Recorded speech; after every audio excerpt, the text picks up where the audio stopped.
If you have high blood pressure, there are four foods that, when eaten together or even eaten close to each other in the same day, can do something to your blood vessels that neither food would do on its own. I am Dr. James Fontaine, and in more than 20 years of working with patients whose numbers would not come down no matter what medication we tried, I learned that the real danger was never sitting quietly on their plate. It was sitting in the combination. Today I want to walk you through exactly which four foods those are, why the combination is so much worse than the individual foods, and what I tell my own patients to do instead, because once you understand the mechanism, you will never look at your dinner plate the same way again. Let me start with something most people get wrong. When we talk about blood pressure and food, almost everyone jumps straight to salt. Salt matters, yes, but salt alone rarely explains why a person's blood pressure spikes the way it does after certain meals. What explains it is a much less talked about interaction between sodium, sugar, saturated fat, and something called endothelial function, which is just a technical way of describing how well the inner lining of your blood vessels can relax and widen when they need to. That lining is called the endothelium, and it is thinner than a sheet of paper, and it is more important to your blood pressure than almost anything else in your body. When it works well, your vessels widen easily, and your pressure stays manageable. When it is damaged or inflamed, your vessels stay stiff and narrow, and your heart has to push harder every single time it beats. That is the entire story of high blood pressure in one sentence: stiff, narrow vessels that will not relax. Now here is where the four foods come in, because each of these four foods, on their own, causes a small, temporary strain on that endothelial lining. Your body can usually recover from a small strain. But when you eat two or more of these foods within the same meal, or even within a few hours of each other, the strain does not add up in a simple way. It compounds. The blood vessel does not get a chance to recover from the first hit before the second one arrives, and the two together create an inflammatory spike that can raise your systolic pressure by 10, sometimes 15 points, and keep it elevated for hours afterward. I have watched this happen on home blood pressure monitors with my own patients, the same meal pattern, the same spike, over and over. The first food is processed deli meat, ham, bologna, salami, the pre-sliced turkey you buy in the plastic package at the grocery store. This is not about fat content. Most people assume deli meat is dangerous because of fat, but the real issue is the combination of sodium nitrite, used as a preservative, and the extremely high sodium content itself, often 500 milligrams or more in a few slices. Sodium nitrite has been shown in vascular research to directly impair how your endothelium produces nitric oxide, which is the molecule your blood vessels use to relax and widen. Less nitric oxide means stiffer vessels. Combine that with the sodium load, which pulls extra fluid into your bloodstream and increases the volume your heart has to pump, and you have two mechanisms working against you from a single sandwich. The second food is anything made with high fructose corn syrup, and I want to be specific here because this catches people off guard. It is not just soda. It is barbecue sauce, ketchup, many salad dressings, sweetened yogurt, flavored coffee creamers, and most packaged granola bars. High fructose corn syrup gets metabolized differently than regular sugar. It goes almost entirely to your liver, where it triggers a process that increases uric acid production. Elevated uric acid does two things that matter enormously for blood pressure. It reduces nitric oxide production, the same mechanism I just described with the deli meat, and it directly activates a hormonal system in your kidneys called the renin-angiotensin system, which is one of the primary systems your body uses to raise blood pressure when it thinks you are losing blood or fluid. Your kidneys essentially get tricked into thinking they need to conserve fluid and constrict your vessels, even though nothing about your actual blood volume has changed. The third food is fried food cooked in reused vegetable oil, and this is the one that surprises people the most. It is not the frying itself. It is oil that has been heated multiple times, which is extremely common in restaurants, fast food chains, and even in many households that reuse oil to save money. When vegetable oil is heated repeatedly, it forms compounds called oxidized lipids and trans fatty acids, even in oils that started out trans fat free. These oxidized compounds are directly toxic to the endothelial lining. They do not just fail to help your blood vessels relax, they actively damage the cells responsible for that relaxation.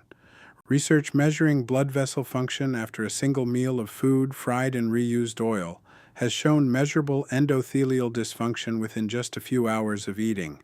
And the fourth food, the one almost nobody expects, is excessive added salt combined with low potassium intake, meaning a meal that is heavy in sodium but has almost no potassium-rich foods alongside it. This is less about a single ingredient and more about the ratio. Potassium is what your kidneys use to help excrete excess sodium and to relax the walls of your blood vessels directly. When you eat a high-sodium meal, a burger, fries, and a soda, for example, with no vegetables, no fruit, nothing containing real potassium, your body has almost no mechanism to buffer that sodium load. The sodium sits in your bloodstream, pulls in fluid, and raises your pressure with nothing to counteract it. So now you understand each food individually. But here is the part that changed how I counsel my own patients. When you combine these, and I want you to picture a very ordinary, very common meal, a ham and cheese sandwich with ketchup, made with deli meat that has been sitting in the fridge, on white bread, paired with a side of fries cooked in oil that has been reused all week, and a sweetened iced tea, you have just eaten all four mechanisms in a single sitting. Sodium nitrite suppressing nitric oxide. High fructose corn syrup spiking uric acid and activating your kidneys' pressure-raising hormones. Oxidized frying oil directly damaging your vessel lining. And almost zero potassium to buffer any of it. That is not four small problems. That is one compounding cascade, and it is why so many of my patients would tell me their home blood pressure reading was fine in the morning and then spiked after lunch every single day without understanding why. I want to be very clear that I am not telling you that you can never eat deli meat again or that ketchup is forbidden for the rest of your life. What I am telling you is that the combination is what matters most. And once you see that, the fix becomes much simpler than people expect. The single most effective change I have seen in my patients is not eliminating these foods entirely, it is breaking the combination. If you are going to have deli meat, pair it with something high in potassium, a piece of fruit, a handful of spinach, and avocado, instead of pairing it with something sweetened. If you are going to have something fried, do not pair it with a sugary drink in the same sitting. Choose water or unsweetened tea instead, and give your vessels a chance to recover before the next hit arrives. Spacing these foods apart, even by a few hours, gives your endothelium time to restore nitric oxide production between exposures, and that alone has been enough to bring several of my patients' readings down by 10 to 15 points within a matter of weeks, without adding a single new medication. I also want to mention something that most doctors do not spend enough time explaining, which is why this matters so much more as we get older. Your endothelium's ability to bounce back from these hits, what researchers call vascular resilience, naturally declines with age. In your 30s and 40s, your blood vessels can usually absorb an occasional bad combination meal and recover within a day. Past 60, that recovery window stretches out, sometimes taking several days, which means if you are eating these combinations regularly, your vessels may never fully get the chance to reset before the next hit arrives. This is one of the biggest reasons blood pressure tends to creep upward as we age, even in people who have not dramatically changed their diet. It is not that your body suddenly became intolerant of these foods. It is that your body's ability to recover from them slowed down, while your exposure stayed exactly the same. If there is one thing I want you to take from everything I have shared today, it is this. Do not think about high blood pressure as a single number you are fighting against. Think about it as a story your blood vessels are telling you about how well they can relax, and that story is shaped meal by meal, combination by combination. You do not need to overhaul your entire diet overnight. You simply need to start noticing which of these four foods tend to show up together on your plate and start pulling them apart. Give your vessels the potassium they need to buffer the sodium. Give them the time they need to recover between exposures, and watch what happens to your numbers over the following weeks. I have seen this work more consistently than almost any single medication adjustment I have made in my career, and I wanted you to have this information directly from someone who has watched it play out again and again in real patients, not just in a research paper. Let me tell you about a patient of mine, a retired school teacher named Robert, 68 years old, who came to me frustrated because his blood pressure medication had been increased 3 times in 2 years, and his numbers still would not settle. He walked every morning. He was not overweight. On paper, he was doing everything right. When I finally sat down and went through a full week of his meals with him, the pattern jumped out almost immediately. Breakfast was fine, oatmeal, black coffee, but lunch nearly every single day was a turkey sandwich from the deli counter near his house, with a side of chips fried in oil that had clearly been reused, and a bottle of sweetened iced tea because he did not like the taste of plain water.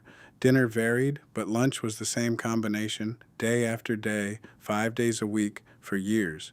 We did not change his medication that day. We changed his lunch. He kept the sandwich, but swapped the chips for a piece of fruit and switched the sweetened tea for water with lemon. Within 6 weeks, his morning readings had dropped enough that his cardiologist actually reduced one of his medications for the first time in years. Nothing else in his life changed, just the combination on his plate. I share that story because I want you to understand this is not theoretical. This is not something I read once and am repeating to you. This is a pattern I have watched unfold in exam room after exam room. And once you know what to look for, you start seeing it everywhere, in your own meals, in your family's meals, in the food court at the mall, in the freezer aisle at the grocery store. There is another piece of this I think is worth mentioning because I get asked about it constantly. People want to know if this means they need to read every ingredient label obsessively and turn grocery shopping into a research project. It does not have to be that complicated.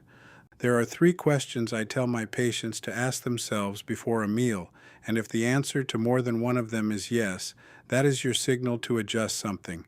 First, is there a processed or cured meat on this plate? Second, is there something sweetened with a syrup or a sugary sauce on this plate? Third, is there anything fried? And if so, do I know how fresh that oil actually is? If 2 or more of those are true at the same meal, that is when I want you to add something with potassium, or swap one item for water, or simply wait a few hours before the next food that would add to the load. I also want to address something that comes up often, which is the question of whether this applies to people who are not on blood pressure medication yet, people whose numbers are borderline, sitting right at that edge doctors call elevated but not quite hypertensive. My answer is that this matters even more for that group, because the whole point of catching blood pressure early is preventing the vessel damage from becoming permanent. The endothelium I have been describing this entire time has a remarkable capacity to heal itself if you give it the chance before the damage becomes chronic. Waiting until you are already on medication to start paying attention to these combinations means you are trying to reverse damage that has already been accumulating for years. Catching it early, while your numbers are still borderline, is when this kind of change has the most dramatic and lasting effect. One more thing I want to leave you with, because I think it gets lost in most of the advice out there about blood pressure. This is not about willpower, and it is not about deprivation. Nobody needs to feel like they are being punished at every meal for the rest of their life.